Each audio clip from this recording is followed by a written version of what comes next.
Bem-vindos a mais um episódio do Irmãos Dias Podcast. Hoje recebendo aqui o Sérgio Habib. Vamos falar muito sobre o mercado automotivo, né? Qual é o melhor carro aí? Um carro em investimento, vale a pena comprar o seminovo, novo, né? Qual combustível utilizar no seu carro? Então fica até o final do nosso episódio. Não esquece de já chegar sentando o dedo no botãozinho aqui do curtir, que nos ajuda muito, né, Carol? Exatamente, Andrezinho, tudo bem? Prazer te conhecer, Sérgio Habib. Vocês. Olha, é difícil achar ele, mas nós achamos para trazer para vocês várias dúvidas. Eu sei que vocês adoram saber sobre carro.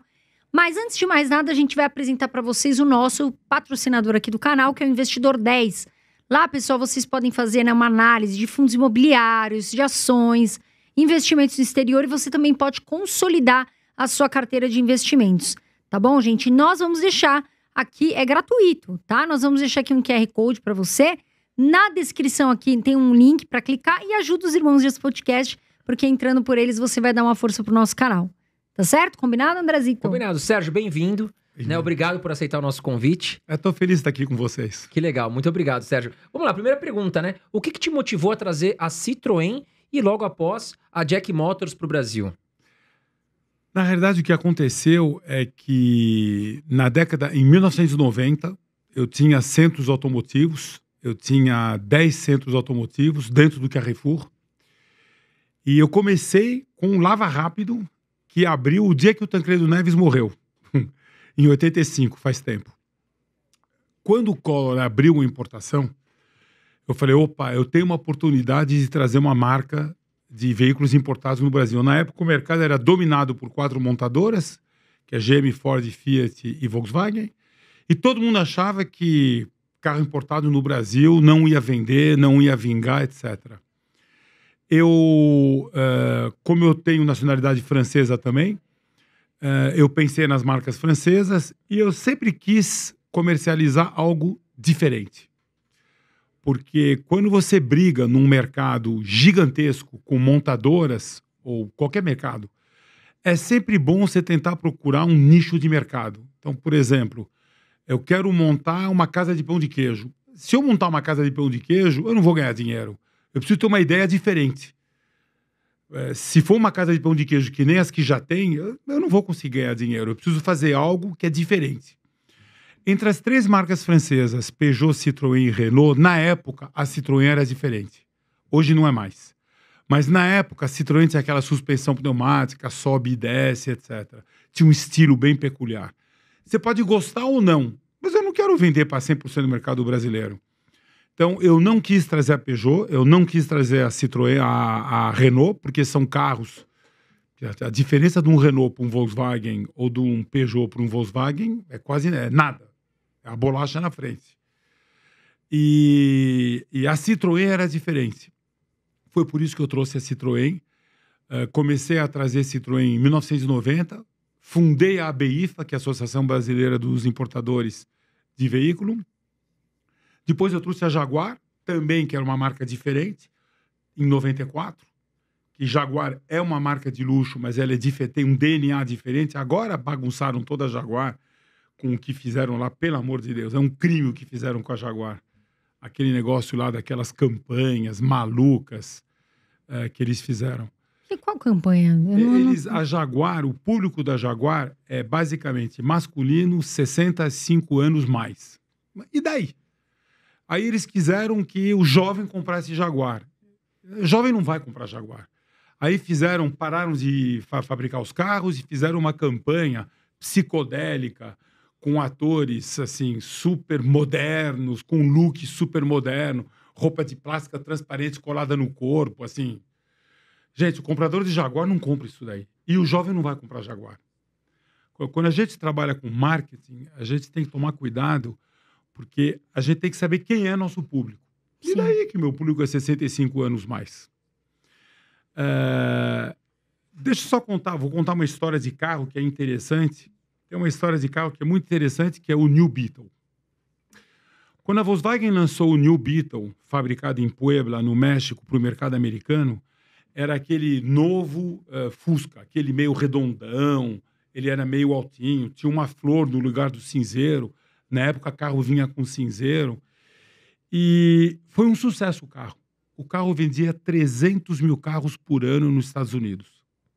Na Europa ninguém queria, no México ninguém queria, no Brasil também ninguém queria. E era um público predominante gay. Quem comprava o New Beetle nos Estados Unidos, basicamente era gay. E 300 mil vendas por ano. Alemão, Volkswagen, falaram, na próxima geração, vamos fazer um carro masculino. Eu não quero ter a reputação de ser uma marca que 80% dos meus clientes nos Estados Unidos são gays. Na nova geração dos carros, fizeram o New Beetle, rebaixaram ele ficou mais masculino, mais largo, mais baixo, janela menor, etc. Foi um fracasso. Durou 3 anos e pararam de fazer. Porque nos Estados Unidos a comunidade gay parou de comprar, homem e mulher também não comprava, porque era carro de gay.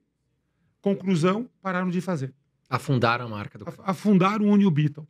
Porque não quiseram ficar no nicho de mercado que era deles. Que é um mercado excelente. Que inclusive tem um baita poder aquisitivo. O pessoal faz esses erros em marketing, em carros, frequentemente. Porque no caso, por exemplo, da Citroën, eu fui presidente da Citroën depois, o C3 primeira geração, que a gente vendeu no Brasil de 2003 a 2012, era um carro 65% feminino. Tudo bem. As menininhas adoravam, iam na faculdade. Era um carro... 2/3 dos compradores do Citroën C3 eram mulheres. Eu sei porque eu fazia as pesquisas. Quando eles fizeram o novo Citroën C3, e eu fui ver o carro na Europa, quando ele estava ainda em pré-projeto, o diretor de estilo da Citroën falou, então, você gostou do carro? Eu falei, esse carro é uma calamidade. Porque esse carro é masculino. Todo o meu público é feminino. Na França, 60% é feminino. Não, mas a gente quer fazer um carro mais para homem e tal. Tinha muita mulher comprando. Finalmente, a gente também tem que vender para homem. Eu falei, mas e daí que mulher comprava? Bom, o novo C3 foi um fracasso. Não vendeu nem a metade em 7 anos no mundo do que vendeu a primeira geração. Porque eles saíram fora daquilo que era o DNA deles. Ou seja, não mexe no time que tá ganhando, né? Não mexe no time. E daí que um público específico? E daí que só mulher compra? Tá ótimo, tem um monte de mulher comprando carro. Isso aqui é nem SUV, né? Eu vejo que tem muita mulher que gosta mais do que homem. Não sei se eu tô enganada, mas eu vejo muito mais mulher andando com um carro mais altinho do que homem. Elas preferem carro mais alto. É, exatamente. E eu vejo muito. Agora, falando de todas essas marcas, porque a gente tem marcas potentes aqui no Brasil, qual foi o maior desafio, qual a dificuldade que você vê de, por exemplo, entrar um Citroën, qualquer marca, entrar no mercado brasileiro? Eu acho que tá chegando agora, por exemplo, um monte de montadoras chinesas. Tem um monte de montadoras chinesas no Brasil chegando. A gente teve o lançamento da GAC faz pouco tempo. Teve da Umoda e Jaiku faz pouco tempo. Tem várias coisas. Primeiro, no caso da Umoda e Jaiku, eu teria mudado o nome. Porque esse nome em brasileiro, a sonoridade não é boa. É que nem Zeekr, que também é outra marca chinesa que não vende nada aqui, ou vende pouco. É uma zica aquilo lá. Ou seja, tem que tomar cuidado. A segunda coisa, analisa o mercado. Porque o mercado de automóveis no Brasil é um mercado grande, mas é um mercado bem específico. Então, por exemplo, todos nós conhecemos o mercado americano de carro. Por exemplo, a gente sabe, americano gosta de carro grande, porque a gente vai muito para os Estados Unidos. Sim. Europeu gosta de carro pequeno. E é verdade. Por exemplo, Golf, Polo, nem vende nos Estados Unidos. Polo nem vende. Golf vende pouquíssimo. Americano é de Passat para frente. Já na Europa não é assim. O europeu compra carro menor. As ruas são mais estreitas, tem problema de estacionamento e tudo mais. O chinês é muito semelhante ao americano. O chinês gosta de carro grande, com câmbio automático. O brasileiro compra um monte de câmbio mecânico, até por uma questão de renda. E a morfologia do mercado lá é completamente diferente da morfologia do mercado aqui. E essas marcas chinesas que estão chegando, estão todas lançando carros, SUVs grandes, entre 200 e 300 mil reais. Na minha opinião, vão ter um sucesso muito restrito aqui no Brasil, porque nessa faixa de preço, o mercado brasileiro é muito pequeno. eu acho que elas vão sofrer, essas marcas, se elas querem ter volume. Mas, por exemplo, a BYD, né? A gente vê que tá crescendo bastante. Pelo menos a gente vê muitos modelos na rua, são carros bonitos. E muitas pessoas gostam e elogiam o carro. Você acha que a BYD vai ter um crescimento, assim, gigante no Brasil? Você acha que ela pode vir a dominar outras marcas, enfim? De jeito nenhum, por uma razão muito simples. A gente mora no Brasil, a gente não percebe, mas o mercado brasileiro de automóveis, ele é uma jabuticaba no sentido seguinte. O mercado brasileiro de automóveis, o ano passado, é 2,5 milhões de carro. Cresce muito pouco. Esse ano está com 3% de crescimento, não vai crescer. A taxa de juros está muito alta. Dos 2,5 milhões de carro, 500 mil é picape e comercial leve. Picape média, picape média, mas para a gente é grande, que é uma Hilux, uma S10 ou a Jack Hunter, que a gente vende, que é uma picape grande diesel. E as picapes menores, como uma Toro, por exemplo, ou até como uma Saveiro, ou uma Strada. A Fiat Strada do ano passado foi o veículo mais vendido do Brasil, vendeu 140 mil. Então, vamos tirar esses carros, que esses carros não são carros de passageiro, vamos dizer. Tem um uso bem específico, e chinês não tem esse tipo de carro. Por exemplo, picape na China vende muito pouco, porque picape nem pode circular nas cidades, é considerado um caminhão. Então, o nosso mercado é 2 milhões de veículos de passageiro. Dos 2 milhões, 1 milhão, metade, 52%, é 1.0. Então, se você quer ter uma presença forte no mercado brasileiro, você tem que ter um carro com motor 1.0, turbo, flex, $500 milhões de investimento. Esse motor, ele é específico ao mercado brasileiro por causa da carga tributária. Você paga menos imposto quando o carro é 1.0. Você paga 6% a menos de imposto que se um carro for 1.2, 1.5 ou 2.0. Ah, não sabia disso. Então, essa diferença tributária faz com que no Brasil, nós temos uma característica, 50% do mercado brasileiro é motor 1.0. Então, se você quer ter uma presença grande no mercado brasileiro, você tem que ter um carro com motor 1.0 flex e 1.0 turbo flex. O 1.0 flex tem 80 a 90 cavalos e o turbo flex tem de 120 a 130. São motores super sofisticados que só servem para o Brasil.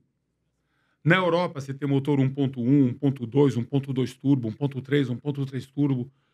Na China, você tem motor... O chinês não gosta de carro pequeno, então 1.2, 1.5, 1.8. Nos Estados Unidos não existe nada abaixo de 1.5. Então, no Brasil, se você quer participar do mercado brasileiro como um player importante, você não pode estar fora de 50% do mercado brasileiro. Que foi o que a Hyundai fez.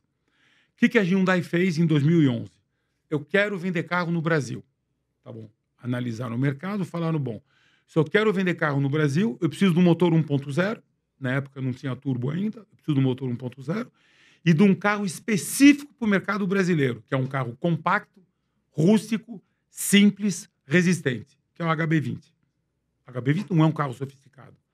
Tanto assim que na Europa não vende, na Coreia não vende, nos Estados Unidos não vende. A Hyundai é a terceira maior montadora do mundo. Vendeu o ano passado 7,2 milhões de carros.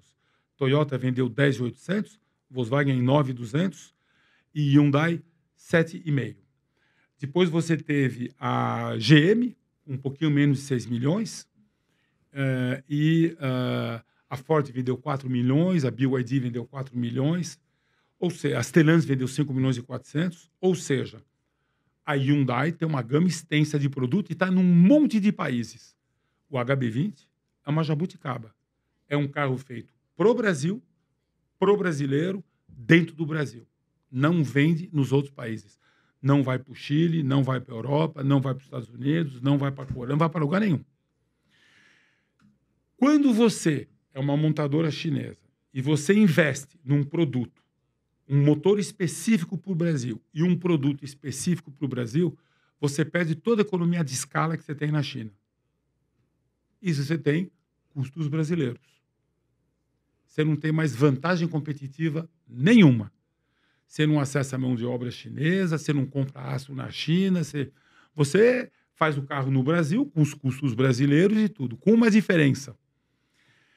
Como você não se chama Fiat, e você se chama BYD ou Hyundai, você vai vender 150 mil desse carro. Só que a Fiat, ela vende 520 mil. Ou seja, ela tem fornecedor mais barato, ela tem economia de escala, ela tem economia em marketing, ela tem economia em tudo. Ou seja, a Fiat consegue ganhar dinheiro no Brasil e a Hyundai não ganha. Então, a BYD, falando especificamente da BYD, a BYD hoje só faz carro elétrico e só faz carro híbrido plug-in. É isso que ela faz. E faz muito bem. Mas o que acontece? O mercado de carro elétrico no Brasil é 2,3% do mercado brasileiro e está em queda. Quando você olha os primeiros 4 meses desse ano, o mercado cresceu 3,3% e carro elétrico caiu 15%. O mercado de carro elétrico no Brasil caiu 15%. E não vai crescer. Depois eu explico por quê. Então, o que acontece? Se a BYD tem 75% desse mercado, domina completamente o mercado de carro elétrico, mas é 75% de 2,30%. Então, dá 1,6% do mercado brasileiro. Depois, híbrido. A BYD faz muito bem híbrido plug-in. Mas o híbrido plug-in é um carro caro. Porque é um carro, ele tem toda a parafernália de um carro a gasolina, toda a parafernália. Então, você tem carro a gasolina, você tem radiador, bomba de gasolina, bomba d'água, alternador, catalisador, injeção. Ou seja, você tem um monte de coisa do carro a gasolina. Você tem tudo de um carro elétrico normal, 100% elétrico. Você tem bateria razoável, 20, 30, 40 kW. Você tem motor elétrico. Você tem carregador rápido, carregador lento, módulo de alta potência, modo de baixa potência. Ou seja, é um carro complexo. E entre os dois, você tem uma eletrônica super sofisticada para os dois poderem trabalhar juntos. Ou seja, é um carro complexo. Isso não cabe num carro pequeno. Sim. Tem que pôr num carro médio. Bom, o mercado de carro médio no Brasil é 400 mil carros por ano. E já é caro, né? E é caro. Então, se você... A BYD hoje no Brasil perde dinheiro nos preços que ela está vendendo. Ela vai ter que aumentar o preço. Hoje ela perde dinheiro. E não perde pouco, não. Então, o que acontece? Esses carros são complexos. Então, ela tem 40% do mercado de carro híbrido. E com tudo isso, ela faz 3,5% a 4% do mercado. Enquanto a BYD no Brasil não tiver um carro a etanol, motor só para o Brasil, que ela não tem na China, e um carro compacto, que ela não tem, ela dificilmente vai subir acima de 4%. É matematicamente impossível. Só com carro elétrico, só com híbrido plug-in, você não passa de 4%. Para passar de 4%, ela teria que pegar um carro pequeno, fazer um motor 1.0, turbo, flex, e colocar o motor lá dentro. E aí, acabou a economia de escala. Ela vai ter os custos da Hyundai no Brasil. Sim. Mas não vai ter o volume da Fiat. Ou seja, não vai ser uma operação rentável. Então, o que acontece? A BYD fala, eu vou colocar um motor a gasolina, um motor térmico, que é gasolina e etanol, num Dolphin. Gente, é mentira. Não cabe. Um carro elétrico projetado para ser elétrico, se você quer colocar um motor a gasolina nele, um motor térmico, não cabe. Você tem que mudar toda a estrutura do carro. Porque o carro elétrico, ele tem um entre-eixos, que é o espaço interno, muito grande em relação ao espaço total do carro. Porque o conjunto de tração do motor elétrico é muito simples. E a bateria fica embaixo fica no solo. Então, você tem carros que são muito grandes por dentro e compactos por fora. Essa é a vantagem do carro elétrico. Quando você quer colocar um motor a gasolina, ela não cabe. Você não consegue colocar o câmbio, o radiador, o motor, o catalisador. Você não consegue.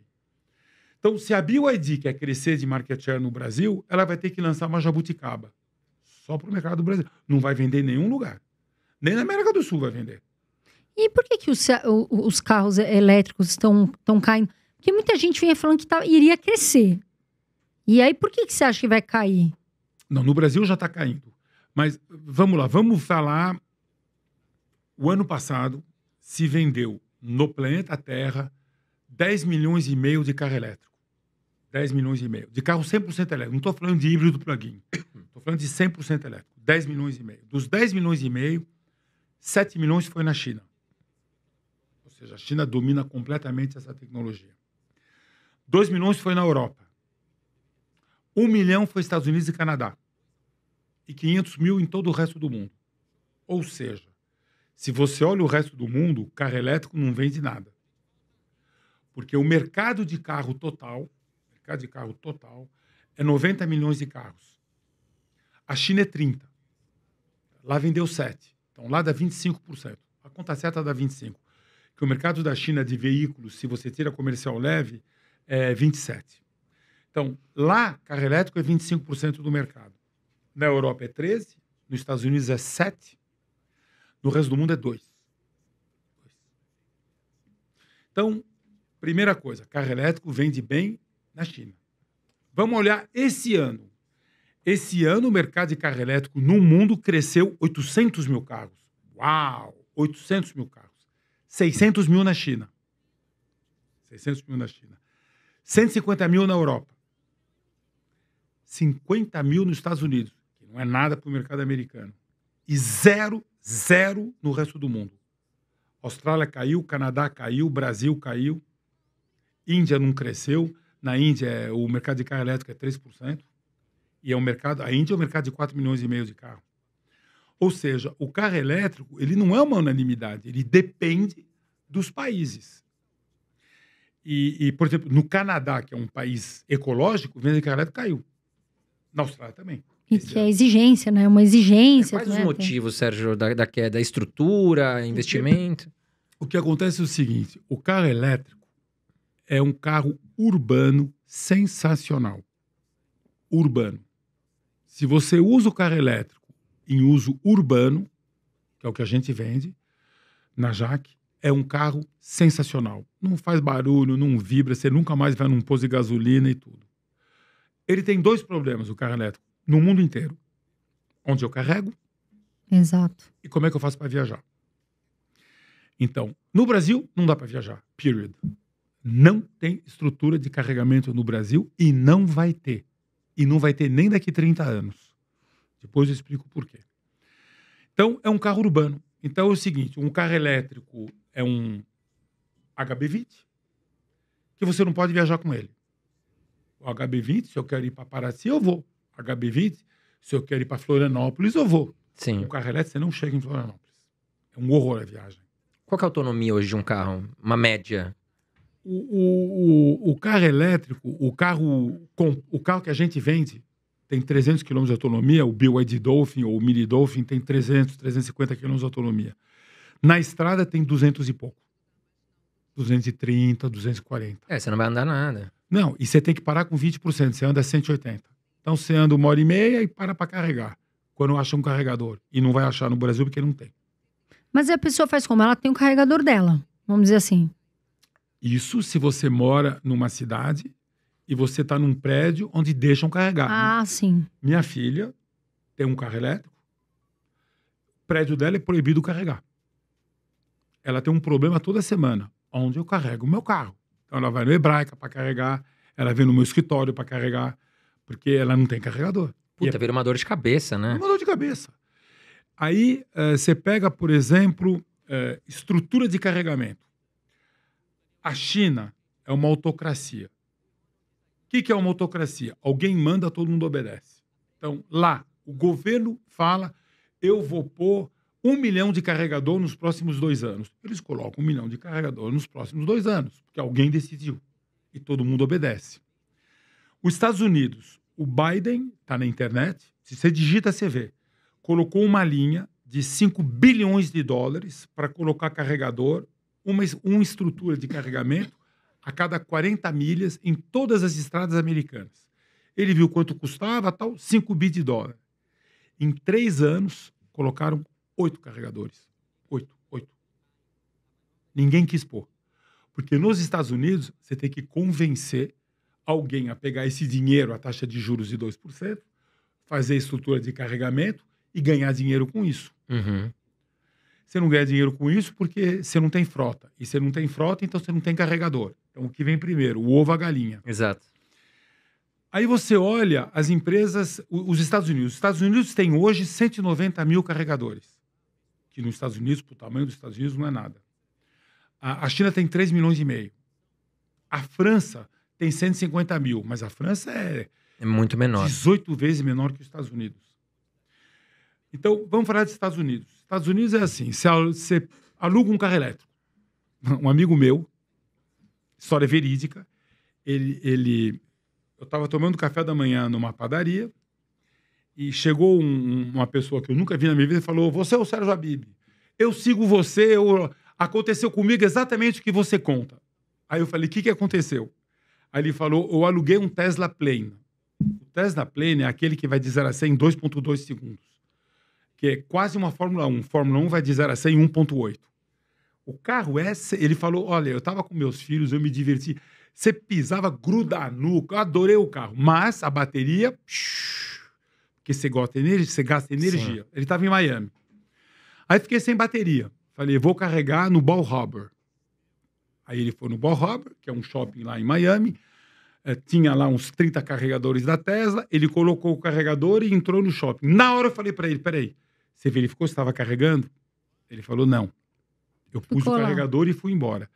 Voltei 2h30 depois, minha mulher fez compra, meus filhos também. Fui pegar o carro, a gente almoçou, pegar o carro, estava sem bateria, não carregou. Putz. Aí tinha um cara carregando o carro dele e eu falei para ele: escuta, meu carro não carregou. Ele falou: desses 30 carregadores, uns 15 estão quebrados. Nossa. Então você tem que pôr, testar e esperar para ver se acende a luzinha. Se não acende a luzinha verde, quer dizer que não está carregando. Mas o meu, eu já acabei de carregar. Daqui 5 minutinhos eu acabei, que eu estou esperando carregar tudo. Pega a minha vaga. Aí o cara saiu, ele pôs e voltou no shopping mais 1h30. E quanto tempo demora para carregar um carro? 1 hora, 1h30. Meu Deus. Então, sabe o que ele falou para mim? Devolvi o carro. Nunca mais. Aí você pega outra história verídica. Um jornalista que tem um Honda Civic. Nos Estados Unidos, o pessoal gosta muito de dirigir. Eles dirigem grandes distâncias. Para você ter ideia, o brasileiro médio dirige 13 mil quilômetros por ano. O francês depende do combustível. Se é diesel, ele faz 17 mil. Se é gasolina, ele faz 12 mil, que nem a gente. O japonês dirige 8 mil. Então, ilha pequenininha, tal, ele dirige pouco. Carro elétrico no Japão, 1% do mercado e em queda. Porque lá ninguém tem garagem, não tem onde carregar.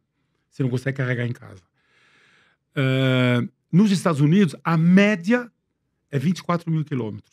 Ou seja, americano roda muito mais que brasileiro. Sim. Americano, por exemplo, está em Nova York ou em Boston, ele quer esquiar, ele vai para o Colorado, ele vai com o carro dele. 1.900 quilômetros. Eles adoram. Então, esse jornalista, que era um jornalista, está na internet, ele fala: a GM me deu um Hummer, aquele carro sensacional, que tem 170 kWh de bateria, vai de 0 a 100 em 4 segundos, tem 4 motores, o carro é sensacional. E eu ia visitar minha mãe, todo ano eu vou ver minha mãe, cada 2 meses eu vou visitar minha mãe, são 400 milhas, 650 quilômetros. Peguei o Hummer e fui embora. Nossa, foi um pesadelo. Ele falou: olha, geralmente eu levo, para fazer a viagem eu levo 7 horas. Eu levei 14. Nossa. Aí ele começa a contar que faz o carregador não funciona. Aí ele sai da autoestrada, vai numa cidade, procura um carregador 20 minutos. Ele vai lá, o carregador também não funciona. Ele falou: olha, vou te falar uma coisa, prefiro o meu Honda Civic. Ô Sérgio, mas e quem comprou aqui no Brasil um carro elétrico, já é certo que vai perder dinheiro? Ou a gente não pode afirmar isso? Digo, na hora de vender. Então, tem 2 categorias de carro elétrico. Tem o carro elétrico acima de R$200 mil e o carro elétrico que o Uber usa. O Uber tem 1.600.000 motoristas cadastrados no Uber no Brasil. 1.600.000. Ou seja, uma população gigantesca. E, às vezes, é o sujeito que trabalha, ou a mulher que trabalha das 9 às 6 e sai do escritório, faz umas 2, 3, 4 horas de Uber para ganhar uma graninha a mais. Não quer dizer que ele trabalha full time no Uber, mas está cadastrado lá. 80% da minha venda é para Uber. 80%. A gente vende 2.000 carros elétricos por ano, 1.500 é para motorista de Uber e táxi 99. Então, o que acontece? O motorista de Uber, quando usa um carro elétrico, ele economiza R$2.000 a R$3.000 por mês de combustível. Então, para ele, nossa, muda a vida dele. E o carro não vibra, não faz barulho, é silencioso, ou seja, é uma maravilha. Ele chega descansado em casa e ele economiza 2 a 3 mil por mês. Então, o motorista de Uber, em vez de comprar um HB20, comprar um carro elétrico de R$120 mil, que é o preço do nosso, faz todo sentido. Então, esse tipo de carro elétrico, usado, mantém valor para chuchu, tem fila. Porque, às vezes, o sujeito não tem ficha para aprovar financiamento de 120 mil, mas ele consegue aprovar 100 mil, ou 90 mil, ou 80 mil. Então, você pega um carro elétrico de 3 anos, eu vendo por 85 mil, e assim fica um dia no estoque. Mas é carro elétrico que o Uber usa. Tá. Vamos no carro elétrico agora de 300, 400, 500, 600, 700, 800, 1 milhão. O que acontece com uma casa normal no Brasil? Você tem 2 carros em casa. Você tem um carro de 200 mil e um carro de 100 mil ou 80 mil. É raro ter 2 carros de 200 mil. Você tem um carro mais caro, que é o carro que você usa para viajar, que é o carro melhor. Às vezes fica com a esposa, às vezes fica com o marido. Depende de se a esposa gosta de carro, não gosta de carro, quem anda mais com o carro e tudo. Mas tem muito marido que pega o carro, vai até o trabalho, fica estacionado o dia inteiro e volta. E a mulher fica andando de motorista para levar filho para a escola, filho para cá, filho para lá. Você deve saber como é se você tem. Eu não tenho. Ele tem, mas eu não tenho. É mãe turista. É, né? minha esposa faz isso. É. Então, às vezes o carro melhor fica com a esposa. E às vezes o carro melhor fica com o homem. Mas é raro você ter 2 carros do mesmo preço. Você tem mais renda. Você tem um carro de 300 e um carro de 150. Você não tem 2 carros de 300. É raro uma casa que tem 2 carros de 300 mil. Você tem mais renda. Você tem um carro de 500 e você tem um carro de 200, ou 150, ou 250. É raro ter 2 carros de 500. É raro casa onde você tem 2 BMW em casa. Sim. Geralmente você tem uma BMW e você tem uma, sei lá, uma Tiguan, um HB20, um Nissan, um carro, um Taos, um Nivus, você entendeu? Mas é raro você ter 2 carros. O Kicks, eu tava lembrando que era o Kicks, né? É o Que você Nissan falou. Kicks. Então, assim, às vezes você vê nas garagens, quando você vê, às vezes você tem uma BMW e um Nissan Kicks. Se você tem mais renda ainda, você tem um carro de 800 mil, o teu outro carro não é de 800 mil, é de 200, 300, 150, 300, mas não é um carro. Pode ser um Corolla, por exemplo. Sim. Bom, que carro você usa para viajar? Normalmente o melhor. Sim. Se for elétrico, você vai viajar com o teu carro pior. Exato. Porque você não viaja com carro elétrico no Brasil. Esquece. Nos Estados Unidos não dá. Você imagina no Brasil. Por exemplo, Brasil não é São Paulo. Eu moro em Belo Horizonte. Não tem um carregador de Belo Horizonte para praia. Não tem. 600 quilômetros, 550 quilômetros. Não tem. Então, se você mora em Belo Horizonte, você compra um carro elétrico, você não vai para praia com ele. E mineiro gosta de ir para praia. Na tua região, Florianópolis, de Florianópolis para São Paulo, quando você viaja de carro elétrico, você tem que fazer a programação de onde você vai parar. E rezar pra estar funcionando, né? E se tiver quebrado, acabou a tua Já viagem. fica por ali. Pode guinchar. Então, é assim, não dá para viajar de carro elétrico. E aí, assim, você tem um carro de 500 mil, você tem uma X1 ou uma X2 de 450, 500 mil reais, na hora de viajar, você viaja com o Nissan Kicks. Você não faz proveito do carro, né? Não. Conclusão, você quer vender o carro. Exatamente. Por isso que um Porsche Taycan que vale 1,2 milhão, eu compro um para você blindado por 500 mil com 5 mil quilômetros. Exatamente, porque ninguém quer. Quem é que usa um Porsche Taycan na cidade, gente? O cara que compra um Porsche Taycan quer viajar. Exato. Agora estão vendendo um Macan elétrico, só tem elétrico. Estão vendendo 50 por mês. Esse pessoal que está comprando, ele não percebeu que ele está pagando 650 mil um carro, que daqui a um ano eu compro blindado por 330. Porque você compra um Porsche Macan, não é para andar na cidade, é para poder viajar com ele. Você Exato. não vai viajar com ele. Você não vai viajar com ele. Audi e-tron, 700 mil, novo. Qual o melhor carro que você pode ter para comprar? O carro que minha mulher comprou. Um e-tron usado, 350 mil, blindado, 4 mil quilômetros. Vai dar carro. Só que você não vai viajar com ele. Vai andar na cidade, beleza, mas com um puta de um carro. É que minha mulher tem um Aston Martin. É bom falar disso, né? Porque tem muita gente que acha que, mas eu vou pegar a estrada, vou pra não sei onde o carro elétrico. Não vai. Não, mas nos postos tem gente, já ouviu amigos. E aí a pessoa acaba, não vai. Né? E outro carro que eu ia falar também é o Tesla. Né? Porque lá fora a gente vê muito Tesla, Estados Unidos ali tem muito. E no Brasil não vejo muito Tesla. O que acontece com a Tesla? A Tesla é o seguinte, o Elon Musk, que politicamente virou meio maluco, ele é super inteligente. A Tesla não tem distribuidor, é ela que faz tudo. Então, nos Estados Unidos, ela não tem concessionário, é ela que vende. Inclusive, tem estados nos Estados Unidos onde é proibido vender Tesla, porque, por lei, é proibido não ter concessionários. A montadora não pode, ela, vender para o público final, em alguns estados americanos.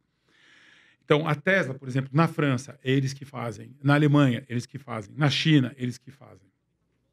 Ele olhou o mercado brasileiro e falou, um Tesla aqui por 600, 700 mil, quem é que vai comprar? Ninguém.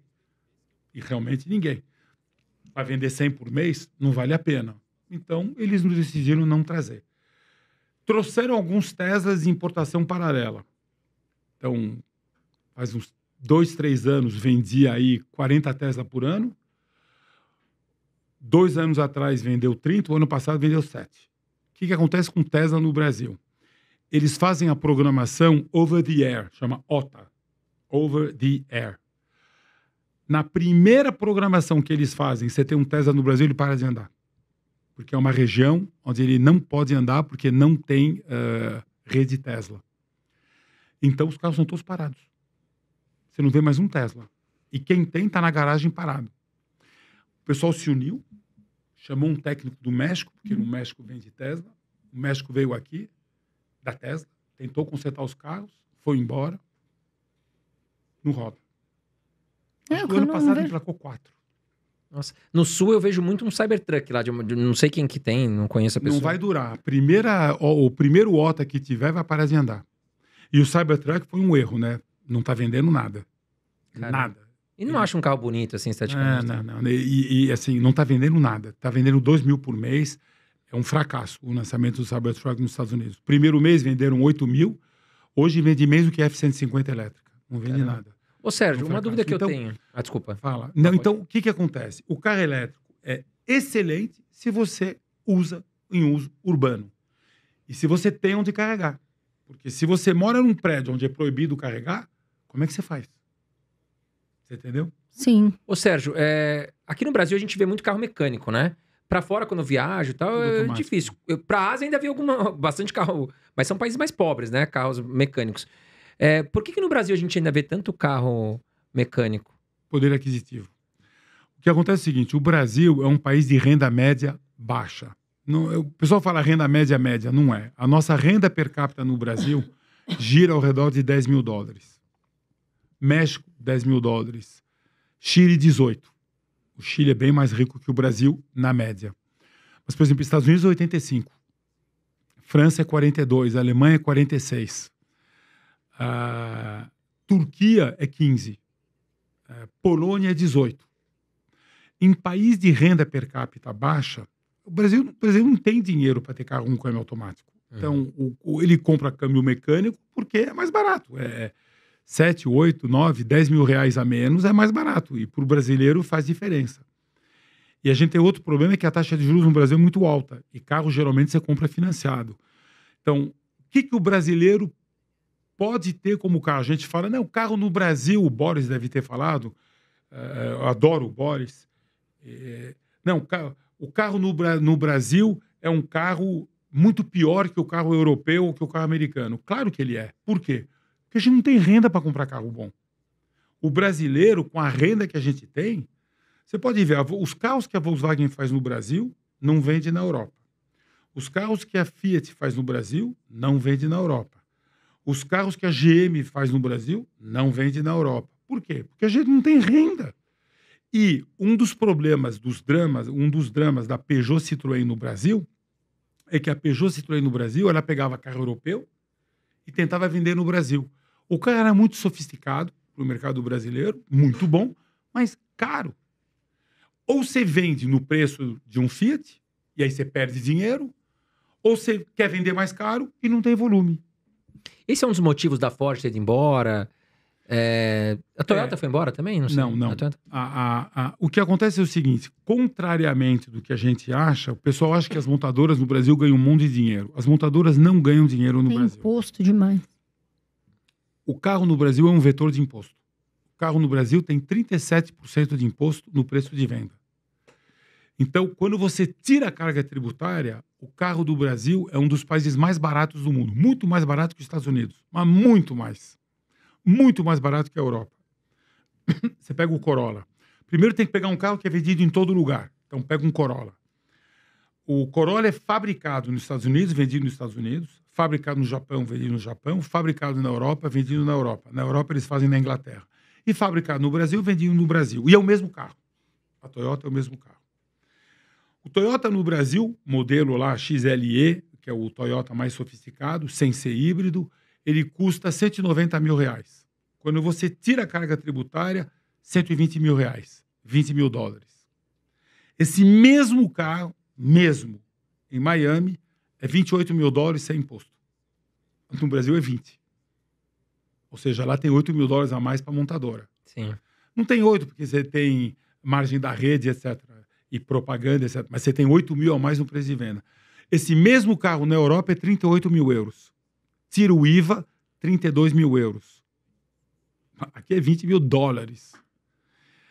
Esse mesmo carro no Japão, $20 mil. É o mesmo preço que aqui. Mas duas coisas. Primeiro, o ien lá desvalorizou. Esse carro era $24 mil até 2 anos atrás. E segundo, não compara a economia de escala do Japão com a economia de escala no Brasil. Então, a Toyota no Brasil, eles não divulgam, mas eles não ganham dinheiro aqui. Aí você pega o Honda Civic. A Honda lançou o Civic, fabricado no Brasil em 98. Fizeram a fábrica, em 98 lançaram. E fizeram várias gerações do Honda Civic. E na última geração, em 2018, eles decidiram não lançar o novo Honda Civic no Brasil. Hoje, a Honda não tem mais Civic brasileiro e o share da Honda caiu de 7% para 4%. Por que a Honda deixou de fazer a nova geração do Honda Civic no Brasil? Porque não ganha dinheiro. Porque se ganhasse, teria lançado. Sim. Então, alguém, um CFO lá no Japão, falou, escuta, a gente já lançou 3 gerações de Honda Civic no Brasil, nenhum ganhou dinheiro, eu não vou investir no quarto. Fica sem. Vou perder share. Prefiro perder share do que perder dinheiro. E se a gente fosse falar assim, Sérgio, de carros populares, quais carros você acha que são os melhores para a nossa população, que é uma população que, né, investe o que pode em carro? Exatamente, investe o que pode. Eu diria o seguinte, a Fiat, no Brasil, quando você olha o market share da Fiat nos últimos 20 anos, eles estão firmes entre 21% e 23%. Eles não perdem share. Por que a Fiat não perde share? Porque a Fiat, ela conhece bem o Brasil e ela faz carros pro brasileiro, que não vende na Europa. Porque o europeu não compra esse tipo de carro que a Fiat faz no Brasil, que é um carro rústico, tecnologicamente não avançado, mas que para o brasileiro é o que a gente pode comprar. Sim. Então a Fiat vende 520 mil carros no Brasil ano passado, vendeu 180 na Itália. Vende 3 vezes menos Fiat na Itália que no Brasil. Vendeu 35 na França, 85 na Alemanha. Fiat vende no Brasil. Com lucro? Com lucro. Por que com lucro? Porque eles fazem 520 mil. Então, eles têm fornecedores, etc. Qual foi a grande oportunidade da Peugeot e da Citroën no Brasil?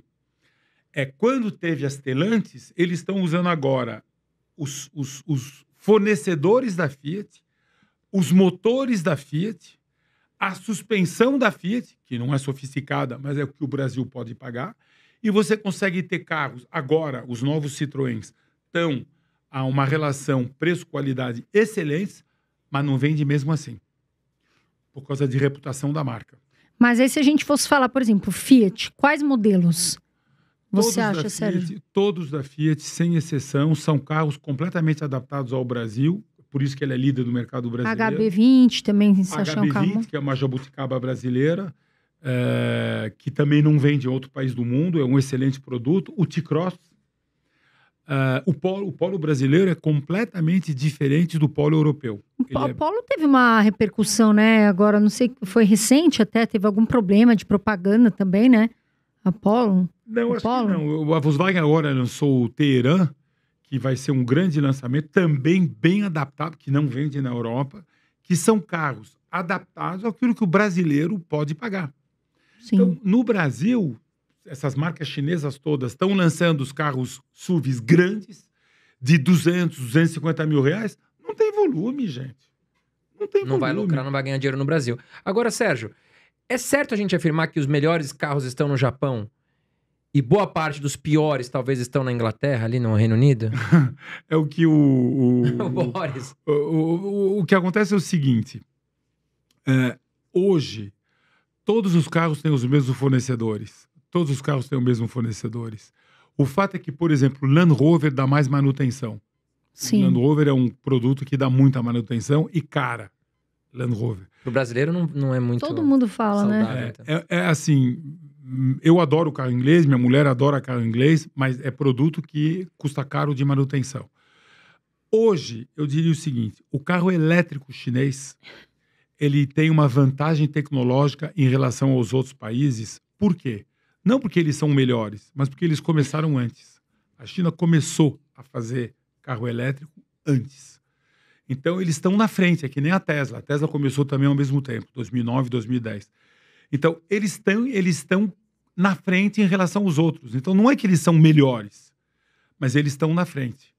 E o que está acontecendo agora é que o que vai acontecer no mercado de carro no mundo é que, de certa maneira, os países vão se fechar. Então, por exemplo, vamos falar da China. Lembra que lá é uma autocracia, hein? Não é democracia. O governo chinês chamou todas as montadoras chinesas e falou o seguinte: gente, a gente quer desenvolver o nosso país. Então, por favor, não fica fazendo monta de fábrica no exterior, porque para a gente não tem vantagem nenhuma de vocês fazerem fábrica na Europa, na África, na Ásia. Eu quero fábrica aqui na China. E na China, você tem 1,5 bilhão de habitantes, você tem 1 bilhão e 400. Você tem 400 milhões, 350 a 400 milhões, que tem uma renda média semelhante à espanhola, 32 mil dólares. Com o Power Purchasing Parity, que é o poder de compra, de 60 mil dólares, que é a Alemanha. Você tem 400 milhões. E você tem 1 bilhão de chineses que tem uma renda per capita de 4 mil dólares. Mais ou menos o Quênia. Uhum. Então, eles precisam desenvolver esse bilhão de população que eles têm. Mas isso é fazendo fábrica lá, no interior da China, não fazendo fábrica no Brasil. Sim. A China, como país, não ganha absolutamente nada quando uma montadora chinesa faz uma fábrica na Europa. Exatamente. Ainda mais com um carro específico para algum mercado específico. Então, na prática, os carros chineses eles vão ficar na China. Os Estados Unidos, eles estão se fechando agora, mas já era mais ou menos fechado. A Europa, por exemplo, hoje é proibido vender, vai ser proibido por lei vender qualquer carro que tem software chinês a partir de 2028. E quem fez isso foi o governo Biden, não foi o Trump. Por quê? Porque os carros, com o software que eles têm, eles captam tudo o que acontece ao redor deles. Porque os carros hoje, que são semi-autônomos, eles têm um monte de câmera. Eles captam tudo o que acontece ao redor deles. É uma fonte de informação gigantesca para um governo exterior. Claro. Sim. Então, National Security e National Security nos Estados Unidos, ninguém mexe. Proibido. Não é nem carro chinês. É carro que tem software chinês. Por exemplo, na China, tem lugares onde Tesla não pode entrar. Não deixa entrar. Caramba. As estatais chineses, por exemplo, eu trabalho junto com a JAC, que é uma estatal chinesa, proibido iPhone. Proibido iPhone. Porque iPhone, a Apple lá sabe tudo que tem no teu celular. Fica tranquilo. Tudo. Uhum. Você baixou o ChatGPT, tudo que está no celular está no banco de dados dele. Fica tranquilo que está. Eu baixei o ChatGPT chinês. Todo mundo falou, agora Os chineses sabem tudo que está no seu celular. Que nem o ChatGPT também sabe. Então, esses instrumentos que a gente tem, aqui eu não tenho nada de confidencial, mas eu vou te falar, que eles sabem tudo. Então, com o tempo, na Europa, vai ter a mesma preocupação com segurança, que é o seguinte, você estaciona um Tesla perto de uma base aérea francesa, você sabe tudo o que acontece na base aérea. Que horas o funcionário chega, que horas o piloto chega, quanto tempo leva para decolar um piloto quando tem uma emergência, quantos drones decolam, você sabe tudo. Só deixar o carrinho estacionado lá. Porque ele tem câmera para tudo quanto é lado. Então, os mercados de automóveis, eles vão ficar menos globalizados. Outra coisa interessante com o mercado de carro é que o mercado de carro, isso parece incrível, mas o mercado de carro não está mais crescendo. Está diminuindo. Então, de novo, vou te dar os números. Mercado de carro, 90 milhões. 30 milhões, China. 31 ano passado. Estados Unidos, 15. Os Estados Unidos, em 1990, emplacou 15 milhões de carros. E hoje emplacou 15 milhões de carros. Só que, em 1990, tinha 270 milhões de americanos. Hoje tem 345. Caiu. Caiu pra cacete. Devia estar em 22, 24. Caiu pra cacete.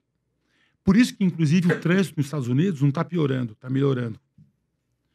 Então, o que acontece? A população dos Estados Unidos foi de 270 para 345, em boa parte graças à imigração, e o mercado de carro não cresceu. Caiu. Está constante, mas tem 70 milhões de habitantes a mais que não estão comprando o carro. Sim. Por que o americano está comprando menos carros per capita? Várias razões. Uma delas é população rural diminuindo. Você está tendo cada vez mais gente morando nas cidades. E na cidade tem menos necessidade de mobilidade. Segunda coisa, os carros estão durando mais tempo. Os carros estão melhorando, eles duram mais. Terceiro, o pessoal bota dinheiro em outras coisas. Então, comprar iPhone, internet, usar Uber. Hoje, nos Estados Unidos, tem um monte de jovem nas cidades grandes que tem 25 anos que não tem carta. O cara se vira super bem sem carta. Antigamente, não. Vamos falar da Europa. A Europa, cuidado quando a gente olha a estatística da Europa, porque a Europa pode ter 310 milhões de habitantes, ou 500 ou 700.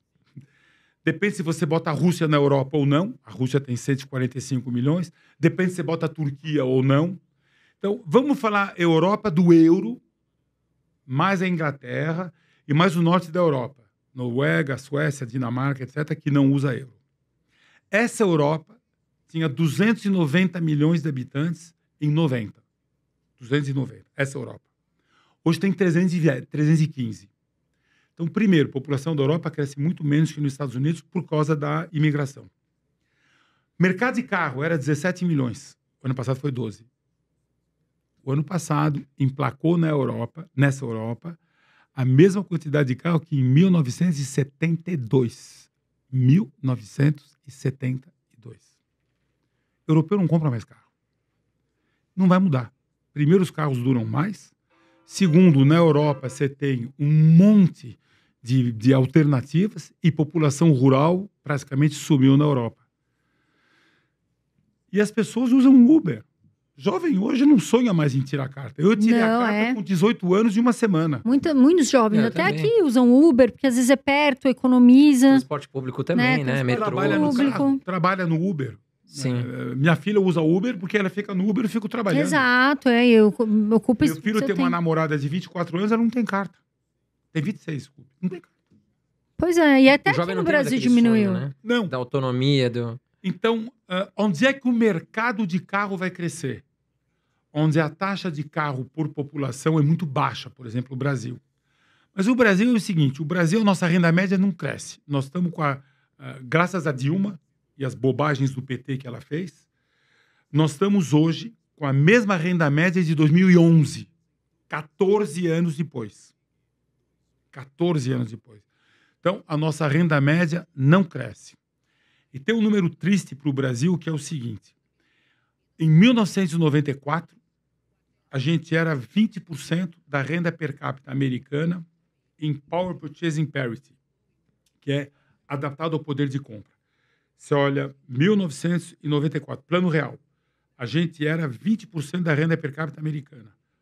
Hoje, a gente é 18%. Isso quer dizer o seguinte, nós somos muito mais pobres que eles, porque eles têm 86% de renda per capita, a gente tem 10%, mas a distância não está diminuindo, está aumentando um pouquinho. Isso em 30 anos. Ou seja, uau! Então, assim, mercado de carro no Brasil bateu 3 milhões e 600 em 2012, esse ano vai dar 2 milhões e meio. Onde vai o mercado de carro? Todo mundo pergunta. Eu falo, não vai crescer muito. Por quê? Porque a renda per capita não cresce. A população no Brasil já não está crescendo muito, cresce muito pouco. A renda per capita não cresce, os carros estão ficando mais caros, porque o pessoal bota um monte de índice de segurança e tudo que antes não tinha. Uhum. Você pega um carro, pega um HB20 de 2011 de hoje você tem uma tela grande, você tem o ESC, você tem ABS, você tem um monte de equipamento de segurança que não tinha antes. E isso custa dinheiro. Então, o carro custa mais caro. Então, o preço do carro sobe um pouco mais que a inflação, o salário não sobe com a inflação, a renda per capita nossa não aumenta muito. Conclusão, e tem uma grande diferença. Quando o mercado nosso foi para 3 milhões e 600, os bancos faziam financiamento em 60 meses sem entrada. Uhum. Eu estava com um diretor de um banco ontem, que era diretor do Santander, que fazia financiamento de carro. Ele falou para mim, Sérgio, o pessoal descia do ônibus e ia comprar carro zero sem entrada. E eu falei, ele era diretor do Santander, falou, nossa, isso não vai dar certo. Não. O que aconteceu? A economia piorou um pouco com o que a Dilma fez. E a pessoa não paga. E os bancos perderam mais rios de dinheiro. Ou seja, hoje não tem mais financiamento de 60 meses sem entrada. É 48 meses, tem que dar 20%, 30% de entrada. Conclusão, o mercado de carro no Brasil vai crescer muito pouco. Onde é que vai crescer o mercado? África. A renda per capita da África é um pouco como o Brasil. Você pega os últimos 30 anos, é baixo e melhora muito pouco. Onde é que o mercado vai realmente crescer? Na China. O mercado na China é 30 milhões de carros, daqui 30 anos é 50. Vai crescer. Porque o lado pobre da China vai continuar crescendo e eles vão consumir carro. Índia. Eu ia te perguntar da Índia. A Índia, o mercado de carro... muito. A Índia, esse ano deve passar a Alemanha, vai ser o terceiro maior PIB do mundo. Estados Unidos, 26. China, 18. Índia, 4,5. Alemanha, 4,400. Esse ano a Índia deve passar. O ano passado a Índia ficou um pouquinho abaixo. Japão, 4. O Japão perdeu... O Japão era 5. Perdeu o PIB em dólar porque a moeda dele desvalorizou. Então, na Índia, a Índia está crescendo 7, 8% ao ano. O mercado de carro na Índia, o ano passado, foi 4,5 milhões de carro e vai continuar crescendo. Eles vão para 15 ou 20. Tem uma coisa interessante da Índia, que é a diferença da autocracia para a democracia. Em 1980, 45 anos atrás, o PIB da Índia e da China era exatamente o mesmo. Exatamente o mesmo. Aliás, o mesmo do Brasil. Os 3 PIBs eram iguais, em 80. Hoje, ainda a China é 18, a Índia é 4,4, o Brasil é 2. A gente tem a mesma renda, mas a gente não tem a mesma população que eles. Sim. Por que a Índia, que tem a mesma população da China, hoje um pouco mais, foi de igual para a China a 4,5, enquanto a China foi de igual à Índia para 18? Autocracia. Uhum. Quando você decide fazer uma linha de alta velocidade de trem na Índia, na China, você faz. Acabou. Não é que nem aqui. Aqui, por exemplo, o nosso Rodoanel atrasou 5 anos porque o trecho sul do Rodoanel ia passar a 700 metros de uma aldeia indígena e os pássaros iam parar de cantar de manhã para os índios acordarem. Eles entraram na justiça e atrasaram o Rodoanel 5 anos. Eu vou repetir. A 700 metros de onde passa o Rodoanel trecho sul, tinha uma pequena aldeia indígena e eles reclamaram que os pássaros iam parar de cantar de manhã porque o Rodoanel... É muita burocracia. Não, não é burocracia. Isso é...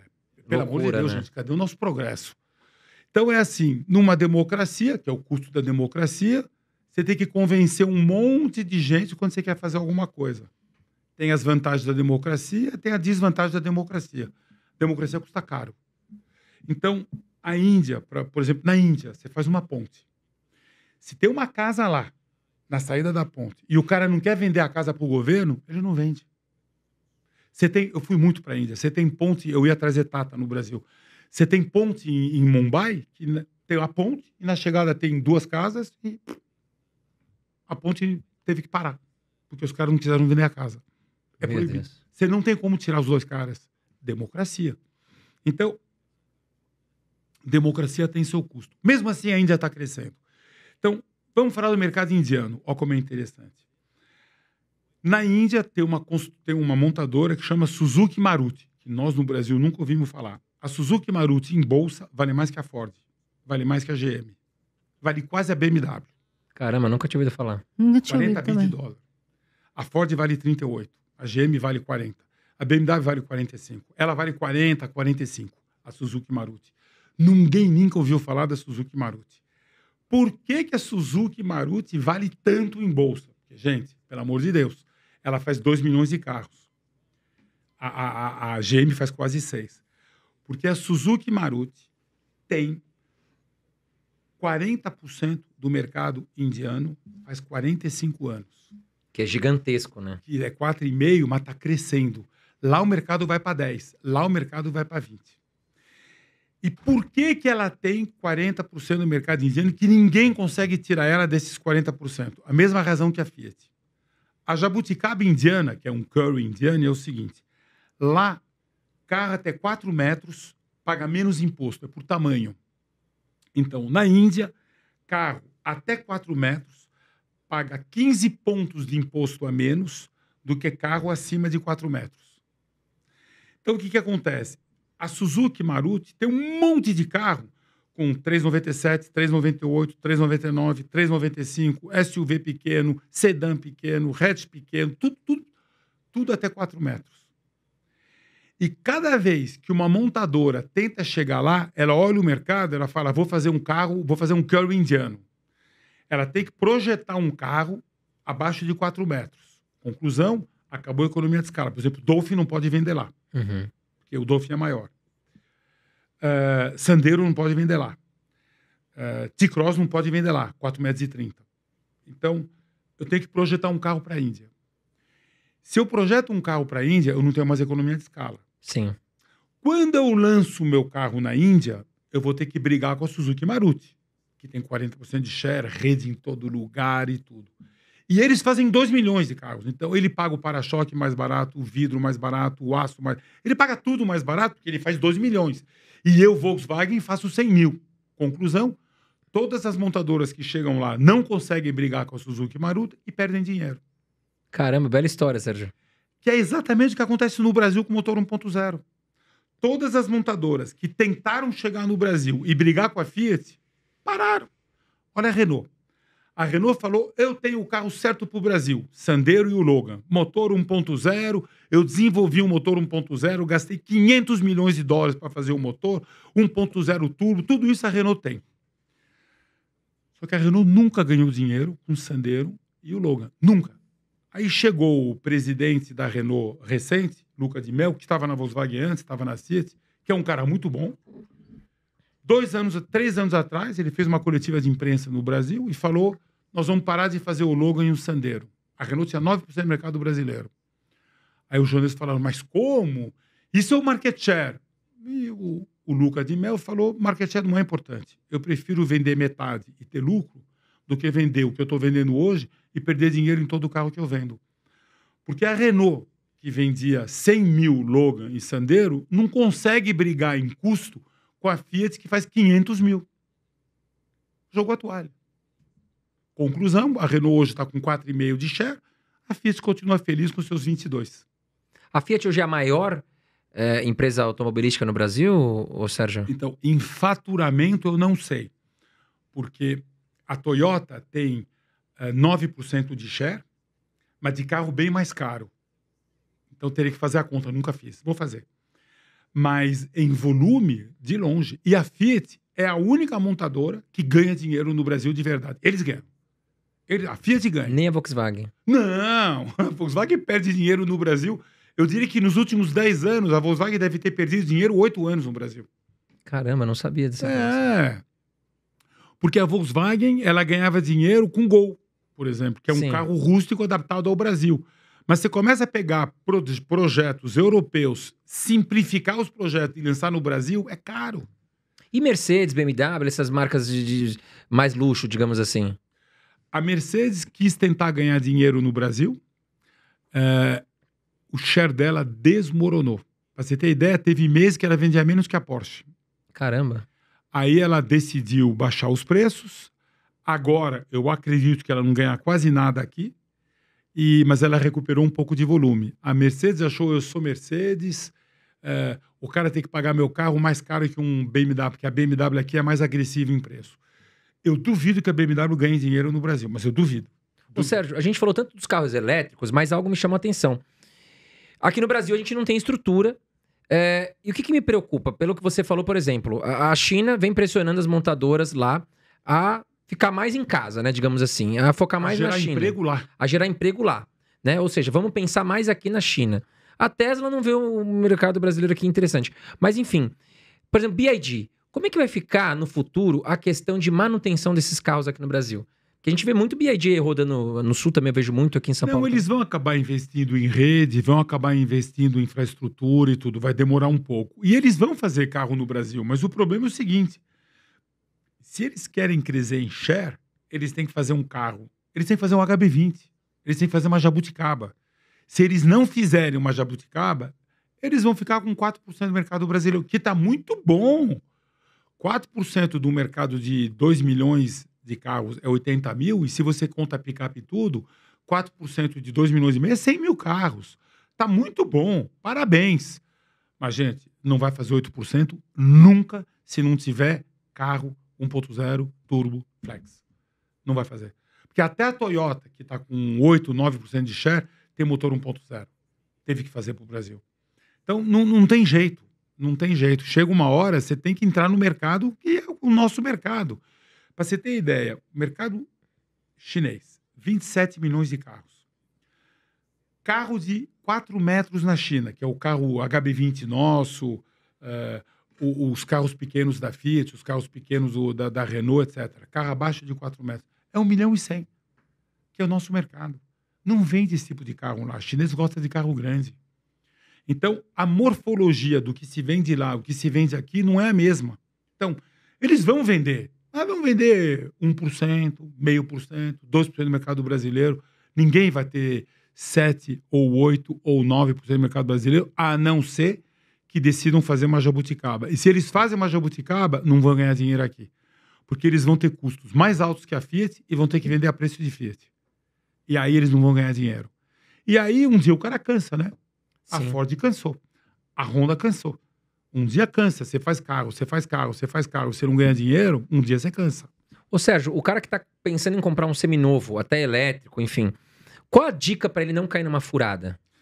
Eu diria o seguinte, se você tem renda e você quer comprar um carro seminovo, compra um Volvo elétrico, que novo vale 480 mil, você vai pagar 240 com 5 mil quilômetros teu Volvo usado.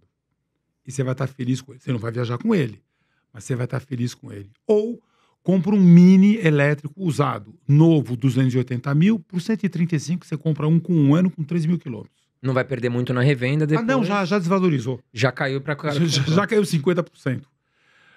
Se você compra um usado elétrico que Uber compra, não vai desvalorizar. Nada.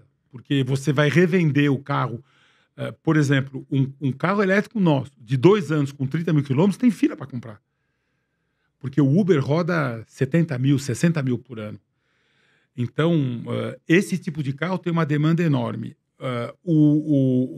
Por exemplo, o carro elétrico, a Volvo. A Volvo vendia, o ano passado, janeiro, fevereiro, março, 200 carros por mês. Tudo elétrico acima de 400 mil. Aí ela lançou o E30X, que é um Volvo elétrico menor que custa 280 a 300 mil. Hoje, ela está vendendo 300, 350 por mês. Mas daqueles elétricos lá caros, caiu para 50. Porque todo mundo já sabe que se você compra um carro desse, depois de 1 ano, você vai vender pela metade do preço. Que é o caso do Audi e-tron, que é o caso da X1. X1 é a mesma coisa. X1 elétrico, novo 400, é que acabou de lançar, mas daqui a 1 ano você vai comprar por 200 e pouco. Porque você não pode viajar com carro. Exatamente, você vai andar só urbano aqui. Você vai usar só urbano.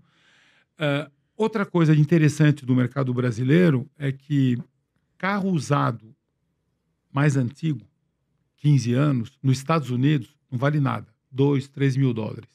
Não vale nada. Carro usado antigo na Europa, não vale nada. 3, 4 mil dólares. Carro usado no Brasil, de 15 anos, ainda vale. Porque como o Brasil não tem renda para comprar carro zero, ele compra carro usado. Uhum. Todo país de renda média mais baixa, o carro usado guarda valor. Então, você compra um Corolla de 15 anos, você ainda paga 50, 60 mil. Corolla de 15 anos nos Estados Unidos vale 2 mil dólares. Carro dado, né? O pessoal larga estacionado na rua. Aí, depois de um mês, passa um carro, leva tudo embora, vai pro ferro velho, moe tudo e vende pelo preço do ferro. Esquece. Caramba. Ô, Sérgio, qual carro nunca entraria na sua garagem? Carro que eu não gosto?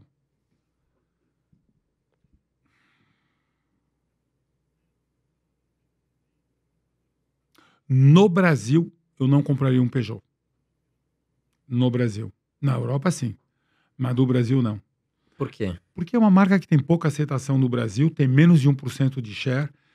O 208 é um baita produto, é um dos carros mais vendidos da Europa, primeiro, segundo ou terceiro, e no Brasil nunca decolou. A marca tem uma reputação ruim.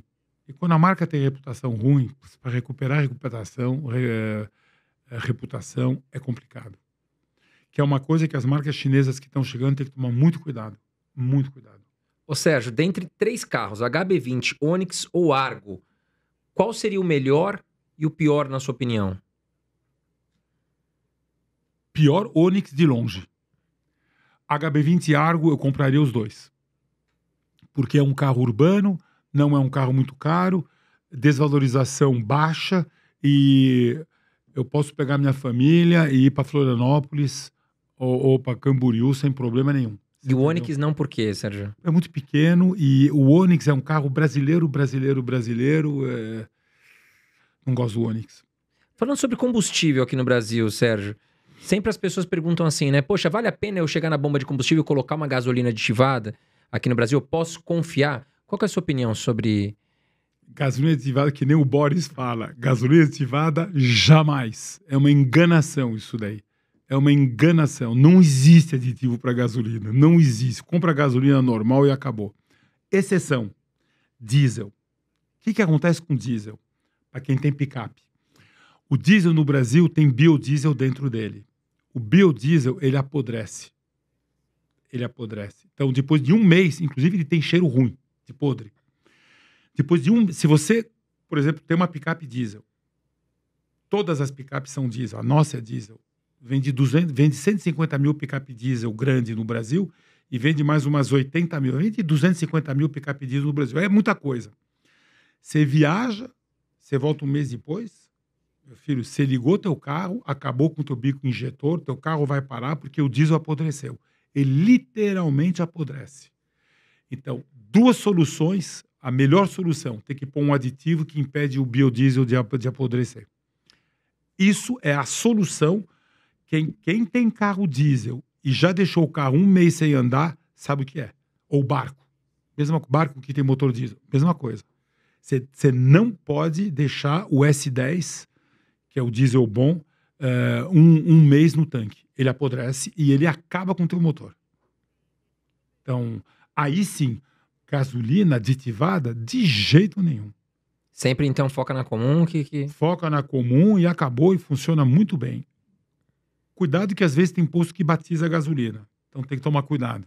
Tem marcas que controlam melhor, Shell, BR controla bem, tem marcas que não controlam tão bem. Álcool. Álcool é o seguinte, eu nunca uso álcool nos meus carros. Agora eu ando de carro elétrico, mas eu nunca usei álcool porque diminui a autonomia, você tem que parar mais vezes no... O custo é mais ou menos o mesmo, mas você tem que parar mais vezes no posto. E parar no posto para pôr gasolina é uma experiência. Não é ruim, mas não é uma experiência agradável.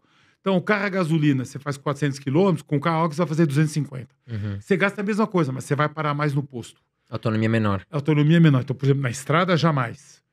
E mesmo em São Paulo, eu nunca usei álcool.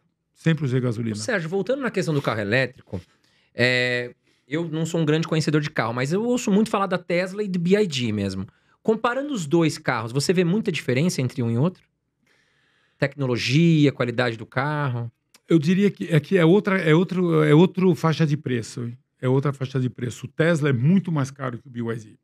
Então, eu acho o Tesla, ele não é melhor. Ele é que nem se comparar uma Mercedes com um Passat. Claro que a Mercedes é melhor que um Passat, mas custa o dobro.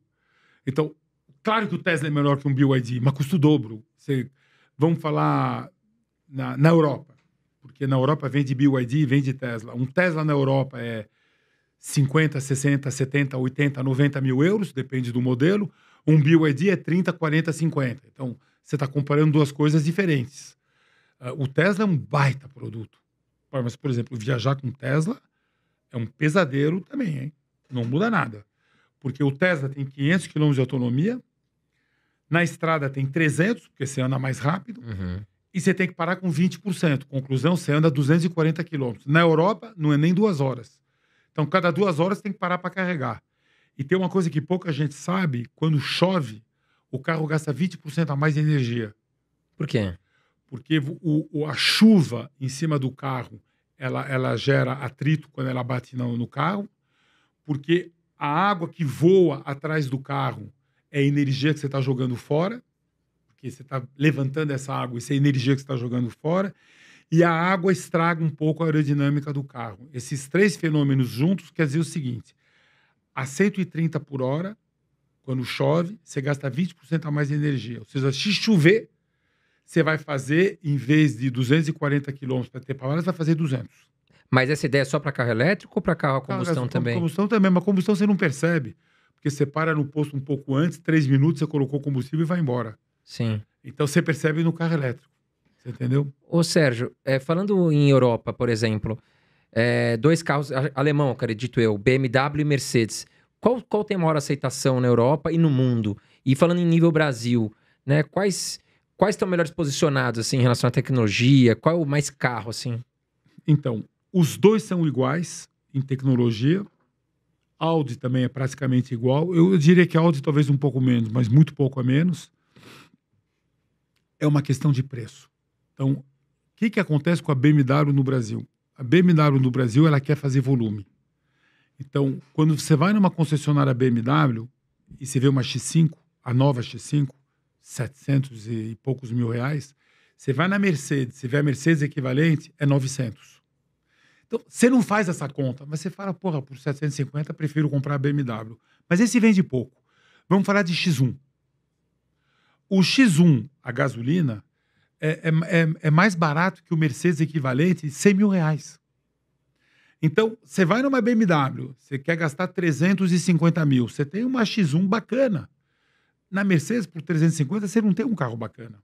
Então, vende no Brasil 14 mil BMW e o ano passado 7.500 Mercedes, é porque a Mercedes tinha uma política de preço caro. Vamos agora mudar, vamos falar de Porsche. Porsche no Brasil, o ano passado, vendeu 5 mil. Vendeu a mesma coisa que Audi. Não tem país onde Porsche vende a mesma coisa que Audi. Porque Audi no Brasil é caro.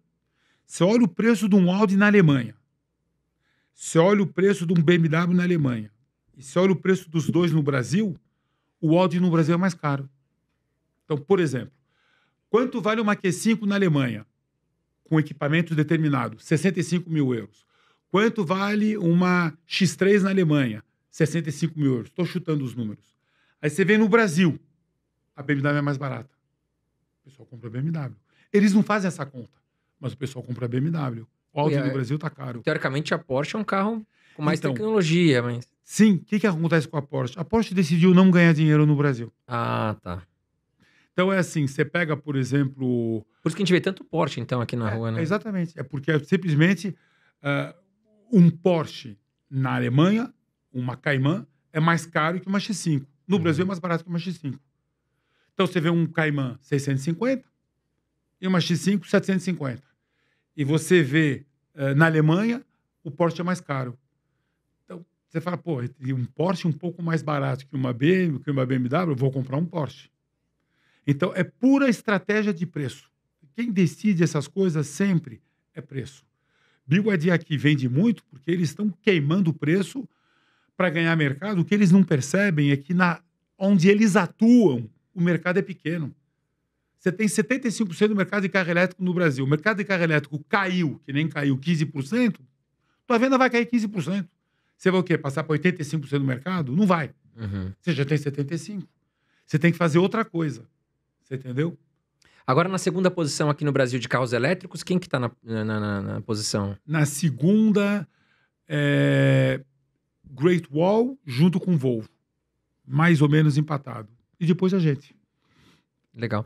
Ô, Sérgio, para os próximos anos aqui no Brasil, qual a tendência do setor automobilístico, na sua opinião? Daqui 5, 10 anos? Eu acho que carro elétrico no Brasil não vai crescer. Não vai crescer nada. O pessoal fala, não, porque vão inventar uma bateria melhor, tal. Pensa o seguinte, pega um laptop de 10 anos atrás e o laptop de hoje. A bateria mudou muito? Não. Não. Pega um celular, um iPhone 9, iPhone 8, que é igual ao nosso quase, e o iPhone hoje. Também não. A bateria não dura muito. O aparelho consome um pouco menos de energia, então a bateria dura um pouco mais, mas a bateria não melhorou. O progresso em bateria é incremental, step by step. Não vai ter uma revolução de uma bateria nova que alguém vai bolar. Não vai acontecer. Isso não vai acontecer. Eu vou contar 2 historinhas de bateria. 2.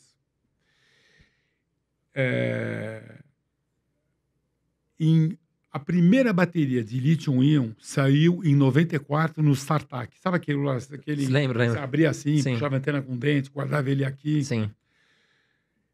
Em 2000, isso foi em 94.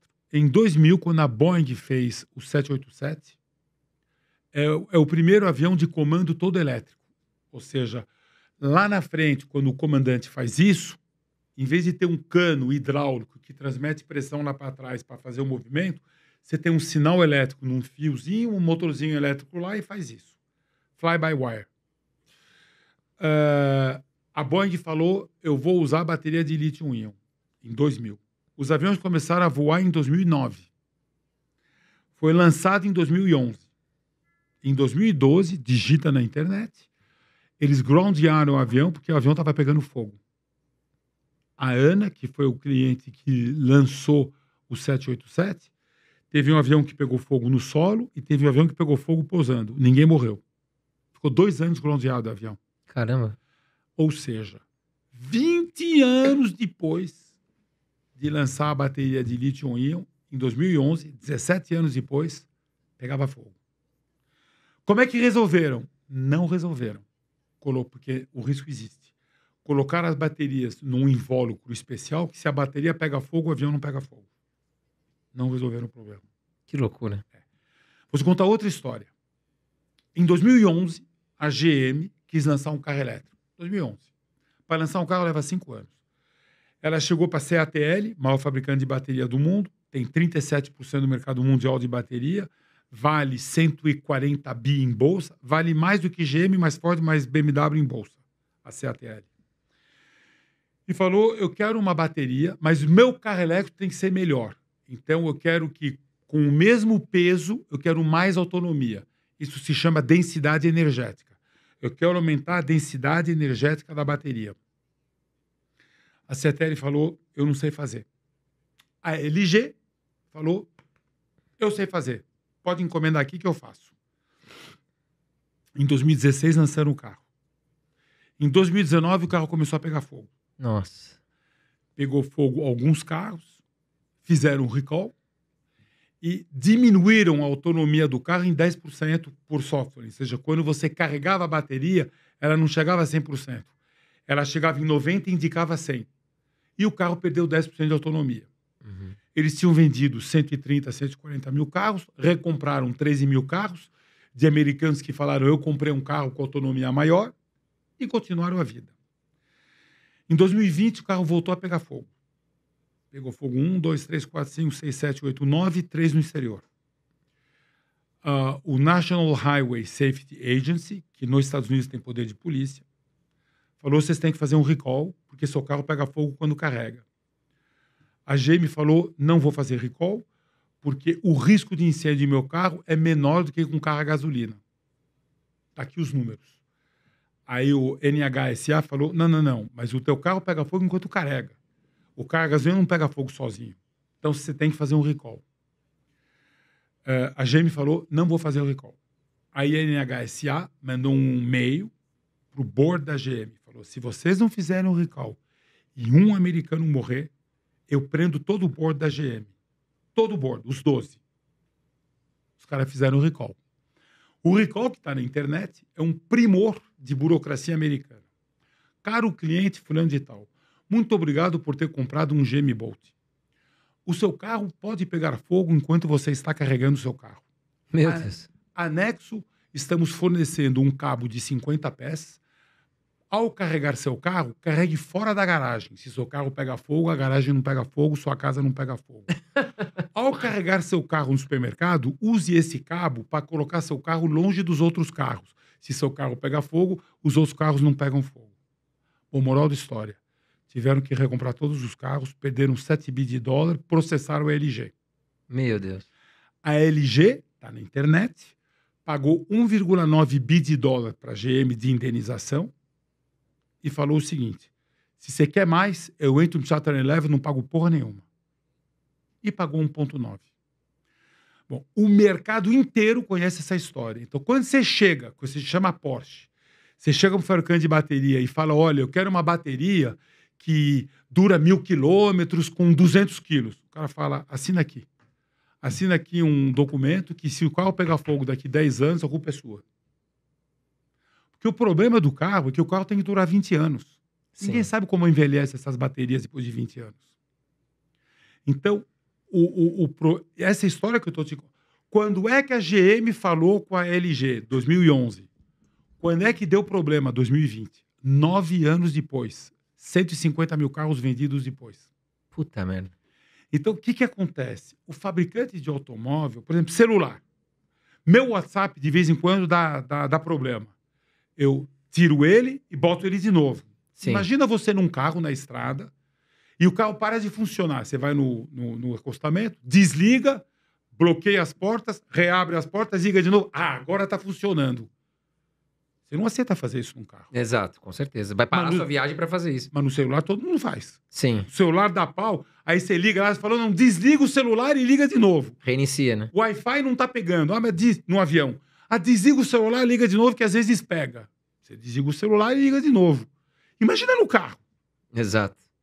Então, computador, mesma coisa. Então, carro tem que ser algo que você imagina você parar no meio de um túnel para desligar e ligar de novo para ver se o problema para de aparecer. Nossa senhora, puta dor de cabeça, não dá. Conclusão. O pessoal é super conservador em carro. Então, o carro elétrico daqui 10 anos já está rodando hoje. O progresso em bateria vai ser muito step by step, pequeno passo por pequeno passo, com medo do que vai acontecer daqui 10 anos. Ou seja, daqui 100 anos a gente vai ter alguma evolução. Não, 100 eu não sei, mas porque 100 é muito longo, mas de qualquer jeito vai demorar. Então, o que acontece? Vamos falar do Brasil.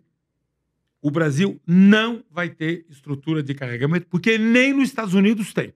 Uhum. Para você ter ideia, todas as empresas, todas, 100%, que montaram estrutura de carregamento na Europa, perdem dinheiro. Então, por exemplo, tem uma empresa, fez um IPO, 350 milhões de euros. Hoje vale 15. Tem outra, holandesa, uma das maiores da Europa, tem 350 postos de carregamento na estrada, nas estradas europeias. Essa empresa, que divulga seus números, ela faturou o ano passado, ela tem 350 postos, ela faturou 70 milhões de euros, 20 mil por mês por posto. 20 mil euros, gente. 130 mil reais, não é nada. Ela faturou 60 milhões, 70 milhões, perdeu 30. porque não consegue pagar os juros dos investimentos que ela teve que fazer com taxa de juros de 4%. Imagina no Brasil. Não tem payback, ninguém vai para a estrutura de carregamento. Então, o carro elétrico no Brasil vai existir, mas ele vai ser urbano. E urbano que não pode viajar. Sim. O HB20 eu viajo. O cara tem que ter 2 carros. Exatamente. Ou aluga um carro quando for viajar. Exato. Uma dor de cabeça, né? O cara não quer ter essa dor de cabeça. Bom, então qual é o futuro para o Brasil? É o que a Anfávia está fazendo, que é o híbrido leve. Porque o híbrido leve aumenta o preço de 3 a 10 mil reais. Você coloca uma bateria embaixo do banco de 24, 12 ou 48 volts, dependendo do tipo de hibridação que você quer. Um motorzinho elétrico de 2, 3 ou 5 ou 15 cavalos. Depende se você tem 12, 24 ou 48 volts. Aumenta o peso do carro de 50 quilos. Se é um Corolla, 48 volts, você vai fazer 18 km por litro na cidade. 2, 3 km elétrico puro. Se é um Fiat, você vai fazer 13 em vez de fazer 11 na cidade. Se pifar, você não conserta, porque quando depois de 5 anos você não tem dinheiro para pagar o conserto de um carro desse. Essa é a solução para a gente. E etanol. Bom, plug-in, híbrido plug-in. O híbrido plug-in, o dia que você tem problema com esse carro e acabou a garantia, é 50 a 100 mil reais para consertar. Nossa. São carros extremamente sofisticados. E tem mais. Ninguém conserta no interior. Ninguém. Eu sou reparador autorizado CATL, que faz bateria, que faz sistema híbrido plug-in para BMW, para Stellantis, para Volkswagen. Quando eles têm um problema, liga para a gente. Eu mando o técnico lá para consertar e a CATL me paga. Acabou a garantia, meu filho. É 50 pau para consertar um carro desse. Meu Deus, baita prejuízo. E é que nem computador, não tem conserto. Você tem que pegar a peça, jogar fora e pôr uma nova.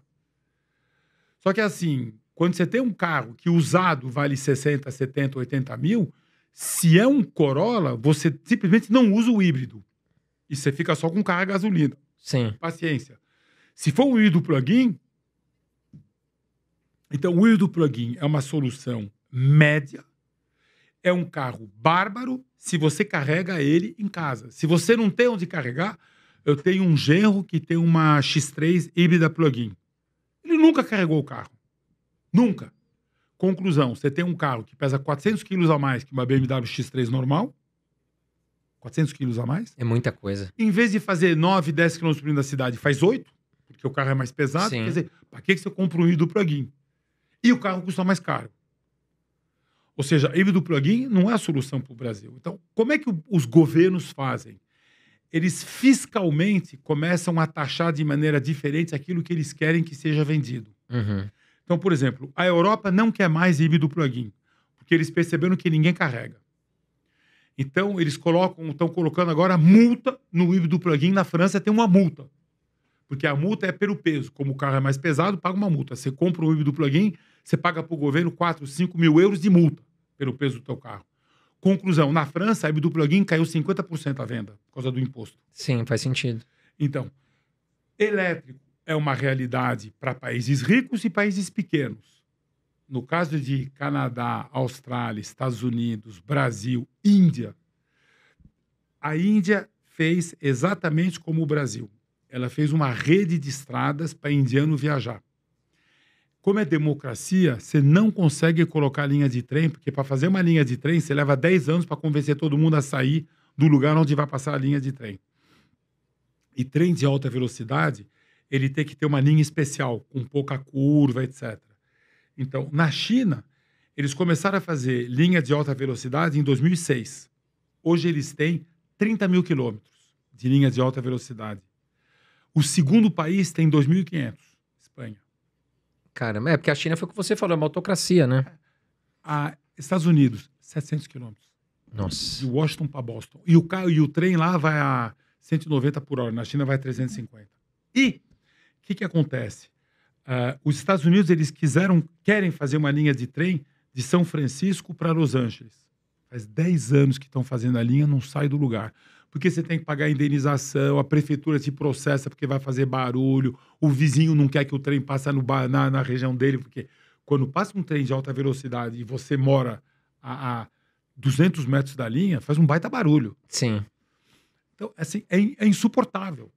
Então, a China não tem esse problema. Na China, ninguém viaja de carro. Todo mundo viaja de trem. Muito mais prático, né? Eu vou muito para a China e eu viajo dentro da China com os chineses que trabalham comigo. A gente nunca pega o carro para viajar, assim, completamente fora de mão. Todo mundo pega o trem. Porque eu vou por exemplo, eu vou de Hefei. Hefei, Beijing é 1.000 quilômetros. É 3 horas e 40 de Nossa Senhora. 350 de média o tempo todo. 350, 350, 355, 350. De carro você vai gastar 15 horas. Não, de carro nem dá pra... É Se mais, a estrada for rápido boa. é mais rápido de trem do que de avião. Porque avião, o aeroporto é longe. Eu andei no Japão também com trem-bala, também, muito prático. Mas o trem-bala no Japão é bem mais lento que na China. É Na China mesmo? É bem mais rápido. Caramba. Porque é mais novo. Ah, sim. Então, na China, todo mundo viaja de trem. O que eles dizem? A única maneira da Índia conseguir impor carro elétrico, que nem a China fez, é fazer linha de trem de alta velocidade. Enquanto eles não fizeram isso, ninguém vai comprar carro elétrico na Índia. Porque eles usam carro para viajar. Então, tem outro problema, que é o seguinte. Vamos falar um pouquinho de mercado de petróleo, economia, etc. O mundo produz e consome 103 milhões de barris por dia. Vamos arredondar para 100, mas é 103. Maior produtor, Estados Unidos, 21. Quanto ele gasta? 20 e 21. Os Estados Unidos é autossuficiente em petróleo. Petróleo e bio, hein? Eles fazem 3 milhões de barris por dia de bio. A gente faz 600 mil. Eles importam 10 milhões por dia, exportam 10 milhões por ano, mas é por uma questão de blend de petróleo. Petróleo para asfalto, petróleo para isso, petróleo para plástico, etc. Mas eles são o maior produtor, 20, 21. Segundo, Arábia Saudita e Rússia, mais ou menos 11 milhões. E eles exportam muito.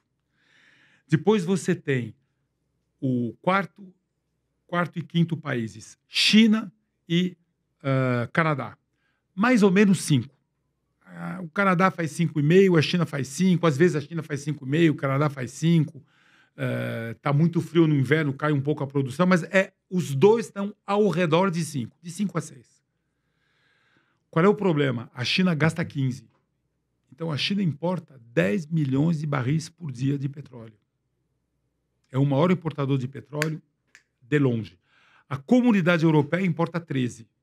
Mas a comunidade europeia é um monte de país. Uhum.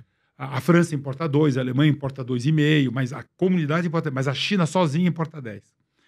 E a China tem um problema geopolítico que é o seguinte. Todo o petróleo da China vem do Oriente Médio. Esse petróleo ele passa pelo Estreito de Malaca, que é o Estreito de Singapura. Esse estreito tem 50 quilômetros e tem um porta-aviões americano de cada lado. E você vê os porta-aviões americanos quando você vai para Singapura. Ou seja, um telefoneminha lá, não passa mais um petroleiro por lá. Sim. Se você não quer passar pelo Estreito de Malaca, você tem que dar a volta por baixo, dá uma olhada no mapa.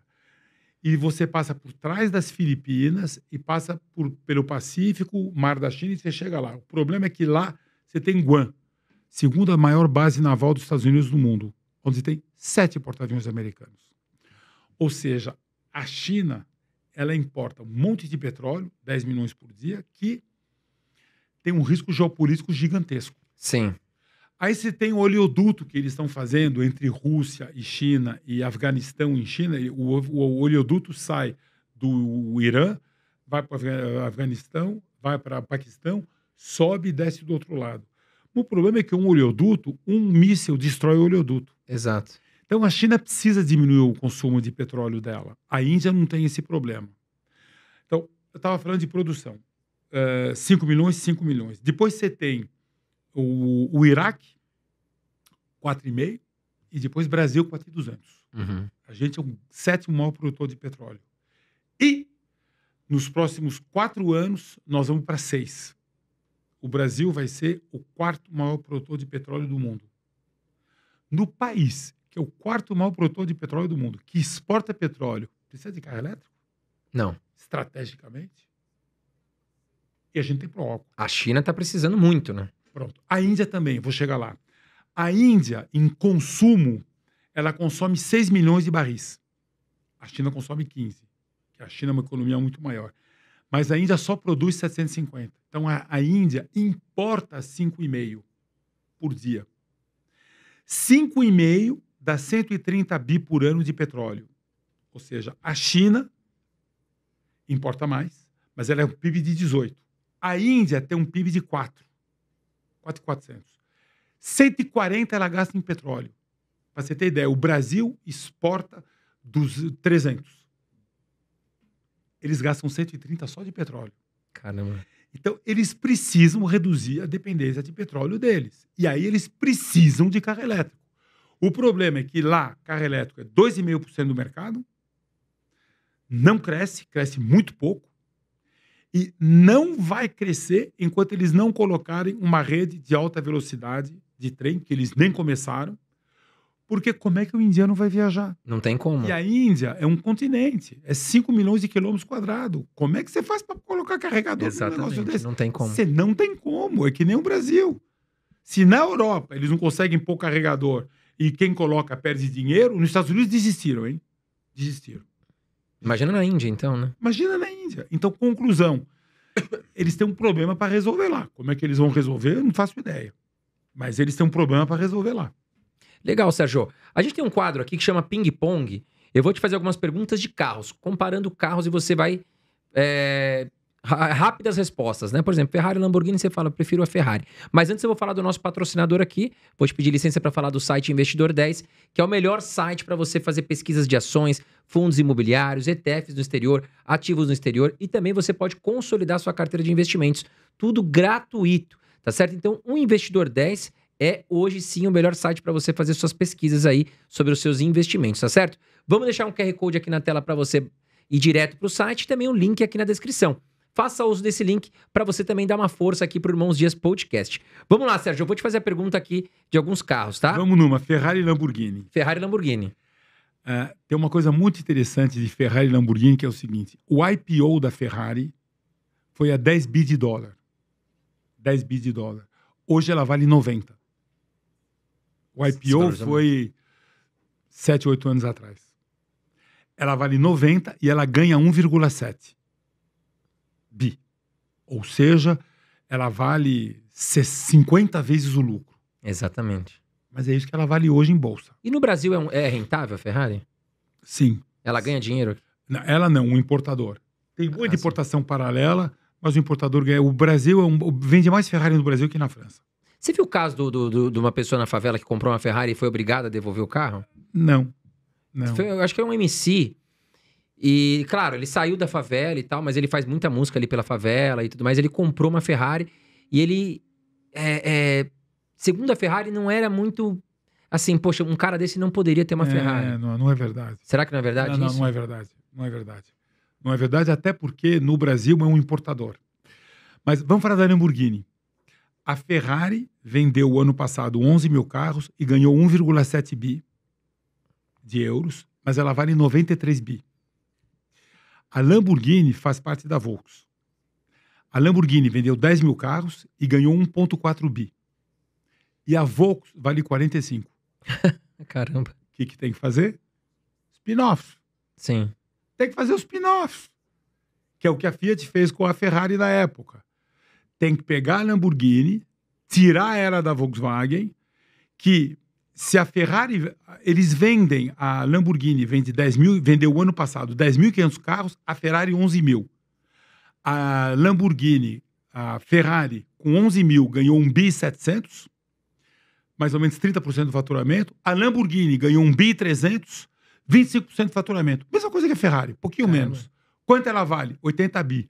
Quanto vale a empresa lá dentro, a Volkswagen?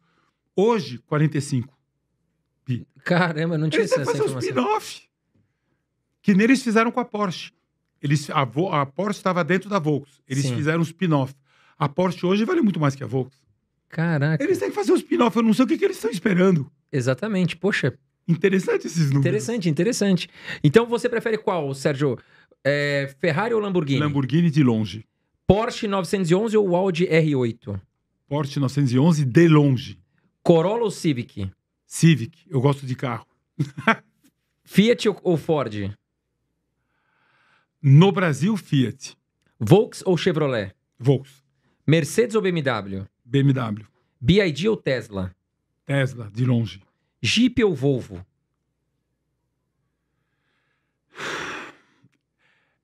O Volvo é melhor, mas eu não gosto do estilo da Volvo, interior da Volvo. Mas eu fico com o Volvo, que é uma marca premium, um Jeep não é. Mustang ou Camaro? Eu gosto dos dois. Aliás, é um carro que eu teria. Eu teria um Camaro Z8 e eu teria um Mustang, aquele lá, Cobra. Mas tem alguma preferência, não? Eu realmente amo os dois. É o meu tipo de carro. Ô, Sérgio, me chamou a atenção você falar do Corolla. Você não gosta do Corolla? Não é que eu não gosto do Corolla. Eu costumo falar que quem gosta de Corolla... Quando você pergunta para alguém por que o Corolla é o carro mais vendido, um dos carros mais vendidos do mundo, hein? Então tem que respeitar, baita trabalho da Toyota. A Toyota é a maior montadora do mundo e vale 250 bi. Ela só vale menos que a Tesla. Ela vale 5 Volks, para você ter uma ideia. Então, respeitar. Ela vale 5 Hyundai, Kia, e 5 Volks, 5 BMW, 6 Fords. Então a Toyota é uma empresa sensacional. Mas o que é o Toyota? O Corolla. O Corolla é um carro que quando você pergunta para alguém por que eu comprei, ninguém fala eu gosto do meu Corolla. Porque ninguém gosta de um Corolla. O Corolla, as pessoas falam, não, eu gosto... O que você gosta no seu Corolla? Não dá problema, tem bom valor de revenda. É verdade, verdade. É isso que as pessoas falam. E eles têm razão. Não dá problema e tem bom valor de revenda. Eu falo, eu gosto de carro. Uma pessoa que gosta de carro nunca compra um Corolla. Porque o Corolla não é um carro para quem gosta de carro. É que nem, por exemplo, uma pessoa, por exemplo, que gosta de mulher, a maior qualidade da mulher não pode ser fácil de passar para frente e gasta pouco. A melhor qualidade da mulher é uma mulher que é gostosa de você estar com ela. Você entendeu? Que é meu caso. Eu gosto de uma mulher que eu tenho prazer. A minha mulher tem prazer de estar com ela. Não é porque ela gasta pouco ou porque é fácil de passar para frente. Que é o caso do Corolla. Então... Eu nunca vi um cara falar, eu amo o meu Corolla, porque ninguém ama o Corolla. Agora, tem 10%, eles têm, a Toyota tem 11%, 12% do mercado mundial. Tem 11% dos carros, das pessoas que têm carro, que não se importam. O carro é para ir do lugar A ao lugar B, sem dar problema e mantendo um bom valor de revenda. Esse é um Corolla. O Civic já é um carro mais, você pode falar, eu gosto do meu Civic. Então não é que eu não gosto do Corolla, mas é um carro que é meio assim, sem... Não fede, não cheira. Não tem tempero. Agora, tem muita gente que não se importa de ter carro com tempero. Por exemplo, pega a SW4. Uma SW4 custa quase 500 mil reais, é caro para chuchu, é um chassi, ou seja, é uma picape cabinada.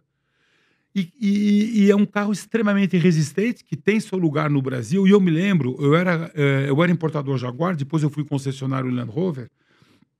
E o presidente da Land Rover, que era um alemão que veio no Brasil, quando a gente lançou o Discovery Sport, ele fez toda uma teoria lá, com todos os concessionários, numa convenção. Não, porque a SW4 vende 1.000 por mês, nós vamos pegar esses clientes. Quando acabou, eu chamei ele no final da reunião, falei, deixa eu falar uma coisa, esse negócio da SW4, você acredita nisso ou foi para enganar a rede? Não, eu acredito. Falei, então você não entende nada de Brasil, porque eu vou te falar uma coisa. O consumidor de SW4 nunca vai comprar um Land Rover. Porque Land Rover tem reputação de quebrar, nesse caso é verdade, tem reputação de ter valor de revenda baixo, e o Toyota, o SW4, é um carro discreto, aguenta tudo.